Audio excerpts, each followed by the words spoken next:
ನಮಸ್ಕಾರ ಸ್ನೇಹಿತರೆ. ಇಂದು ನಾವು ದೇವರು ಯಾರು ಎನ್ನುವಂಥ ವಿಷಯಗಳ ಕುರಿತು ಚರ್ಚಿಸೋಣ. ದೇವರು ಯಾರು? ನಿಮಗೆ ಯಾರಿಗಾದರೂ ಗೊತ್ತಾ? ದೇವರು ಯಾರು? ಒಂದು ಸಾರಿ ನಾವು ಹಿಂದೂಗಳ ಹತ್ರ ಹೋದರೆ ಅವರು 3 ಕೋಟಿ 300 ಕೋಟಿ ದೇವರಿದ್ದಾನೆ ಎಂಬುದು ಅವರ ನಂಬಿಕೆ. ಮುಸ್ಲಿಮರ ಹತ್ರ ಹೋದರೆ ಅಲ್ಲಾಹನೇ ನಿಜವಾದ ದೇವರು ಎಂಬುದು ಅವರ ನಂಬಿಕೆ.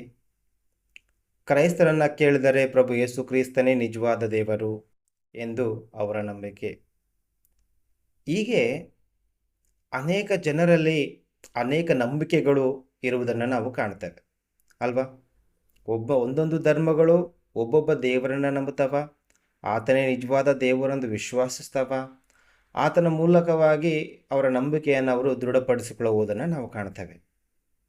ಸರಿ, ಈಗ ನಾನು ಹೇಳುವಂಥ ವಿಷಯ ಏನಂದರೆ, ಮನುಷ್ಯನಿಗೆ ನಿಜವಾಗಲೂ ದೇವರು ಯಾರು ಅಂತ ಗೊತ್ತಾಗಿದ್ದಾನ? ನಾವು ಯಾರಾದರೂ ದೇವರನ್ನು ಹುಡುಕಿದೇವಾ ಅಂತ ಒಂದು ಸಾರಿ ನಮ್ಮನ್ನು ನಾವು ಪರಿಶೋಧನೆ ಮಾಡ್ಕೊಳ್ಬೇಕು ಈ ಸಮಯದಲ್ಲಿ. ಯಾಕೆಂದರೆ ನನ್ನ ತಂದೆ ತಾಯಿ ದೇವರನ್ನು ನಂಬಿದಾರ, ಆ ಕಾರಣದಿಂದ ನಾನು ಈ ದೇವರನ್ನು ನಂಬುತ್ತೇನೆ. ನಾನು ಈ ಒಂದು ಧರ್ಮದಲ್ಲಿ ಹುಟ್ಟಿದ್ದೇನೆ, ಆ ಕಾರಣದಿಂದಾಗಿ ನಾನು ಈ ದೇವರನ್ನೇ ನಂಬುತ್ತೇನೆ. ಅಥವಾ ದೇವರು ಕಣ್ಣಿಗೆ ಕಾಣುವುದೇ ಇಲ್ಲ, ಆ ಕಾರಣದಿಂದಾಗಿ ನಾನು ದೇವರನ್ನೇ ನಂಬುವುದಿಲ್ಲ ಎಂಬುವಂಥ ಜನರು ಕೂಡ ನಾವು ಕಾಣ್ತೇವೆ ಈ ಸಮಾಜದಲ್ಲಿ. ಅಂದರೆ ಮನುಷ್ಯನಿಗೆ ನಿಜವಾಗಲೂ ದೇವರು ಯಾರು ಎಂಬ ವಿಷಯನೇ ಗೊತ್ತಿಲ್ಲ ಎಂಬುದು ನಿಜವಾಗಲೂ ನಾವು ಒಪ್ಪಲೇಬೇಕಾಗಿರ್ತಕ್ಕಂಥ ಮಾತು ಅಲ್ವಾ? ಒಂದು ಸಾರಿ ಮನುಷ್ಯನನ್ನು ನಾವು ನೋಡುವುದಾದರೆ, ಮನುಷ್ಯನು ಸೃಷ್ಟಿ ವಸ್ತುಗಳನ್ನು ಪೂಜಿಸ್ತಾ ಇದ್ದಾನ, ಆದರೆ ಸೃಷ್ಟಿ ಮಾಡಿರ್ತಕ್ಕಂಥ ಆ ಸೃಷ್ಟಿಕರ್ತನನ್ನು ಮನುಷ್ಯನು ನಂಬುತ್ತಾ ಇಲ್ಲ ಎಂಬುದು ನಿಜವಾಗಲೂ ಯೋಚನೆ ಮಾಡುವಂಥ ವಿಷಯ. ಸ್ನೇಹಿತರೆ, ದೇವರು ಯಾರು ಎನ್ನುವಂತಹ ಪ್ರಶ್ನೆ ಮಾನವನ ಮನಸ್ಸಿನಲ್ಲಿ ಯುಗ ಯುಗಗಳಿಂದಲೂ ಇರುವಂತಹ ಒಂದು ಪ್ರಶ್ನೆಯಾಗಿ ಉಳ್ಕೊಂಡಿದೆ. ಈ ಪ್ರಶ್ನೆಗೆ ಉತ್ತರನ ಹುಡುಕುವುದು ಮನುಷ್ಯನ ಕೈಯಲ್ಲಿ, ಅನೇಕ ಮನುಷ್ಯರ ಕೈಯಲ್ಲಿ ಆಗ್ತಾ ಇಲ್ಲ.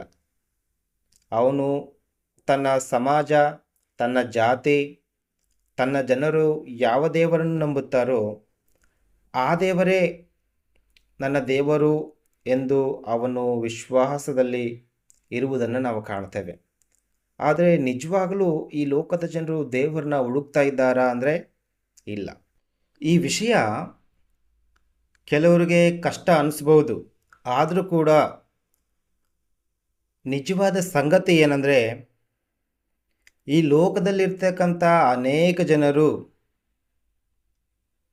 ಸೃಷ್ಟಿ ವಸ್ತುಗಳನ್ನೇ ಪೂಜಿಸುತ್ತಿದ್ದಾರೆ ವಿನಃ ಸೃಷ್ಟಿಕರ್ತನನ್ನು ಅಲ್ಲ.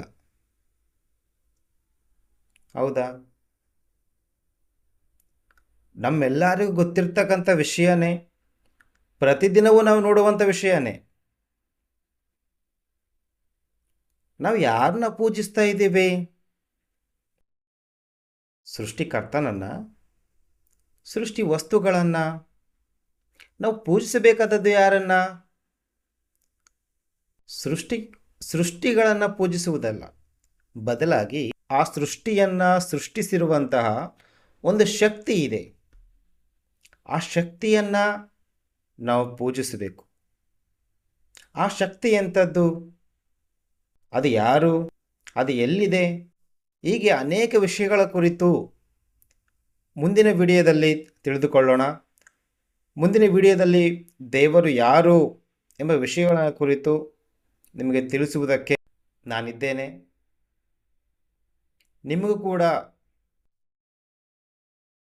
ದೇವರು ಯಾರು, ನಾವು ಸೃಷ್ಟಿಯನ್ನು ಪೂಜಿಸ್ತಾ ಇದ್ದೇವಾ, ಸೃಷ್ಟಿಕರ್ತನನ್ನು ಪೂಜಿಸುತ್ತಿದ್ದೇವಾ?